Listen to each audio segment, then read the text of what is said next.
The post office by the river had always smelled faintly of damp paper and brass. Flooding came in spring and raked the basement with a careful hand. The locals had learned to fold the shop's inconveniences into the town's rhythm. Then letters began to arrive without postmarks, and they contained things people had assumed lost for good. She walked in one rainy morning and found a photograph on the counter, a Polaroid she had lost in a move a decade ago. The clerk, a man with waxed mustache and a postal cap too large for his head, did not raise his eyes. "We have returns," he said, putting a stamped envelope into her hand. The envelope contained the photograph and a short note. Proof left. 5/3.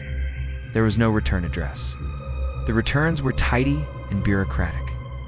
Bring proof and object a name, the scent of a place, and the post office would fish out a missing thing from the town's shuffled boxes. A letter returned from a dead mailbox, a photo found under a floorboard, a parcel that had vanished into limbo.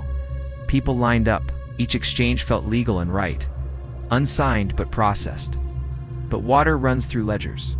When the town got to trusting, the river answered with its own arithmetic.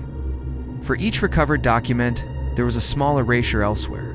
The date of a certain event would empty from someone's mind. A map in an old atlas would shift its coordinates. The water taught the post office how to balance by removing small technicalities and leaving people with returned wonders they could now not place properly. Soon, the post office's basement became a registry of trades. Jars marked with dates held receipts and stamps. Boxes stored photographs with tags, and a clerk's neat hand turned 6/20 seconds, removed 6/20 seconds. The walls were damp with accounting. People began stopping by to ask for their pasts, like clients at an insurance desk. And the clerk processed each request with the look of someone who knew exactly which marble to move. Things escalated when the river rose higher. During a substantial storm, the basement filled, and the post office's returns took on a new character. Bundles of names, neatly folded, delivered to doorsteps. Someone reclaimed a final letter from a parent and woke the next day unable to remember the sound of the word sorry. Another found a birth certificate she had thought destroyed, but a childhood. Memory, a small, unremarkable choreography of drinking tea at a table, had blurred to the point of being a smudge. The town began to suspect the water's role. The clerk, who used to be amiable, grew taciturn, as if the ledger he kept was heavier than the boxes holding paper. He would sometimes stare at the river as if listening to a language.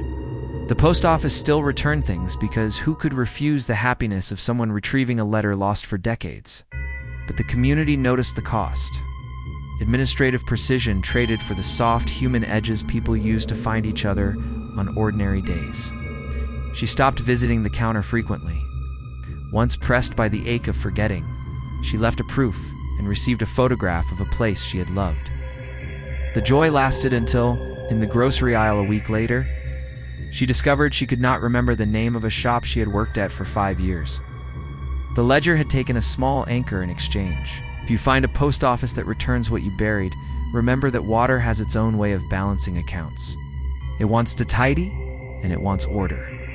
And it will pay you back with clarity, and then quietly draft from your life a rule or an address so ordinary you will not miss it until you need it.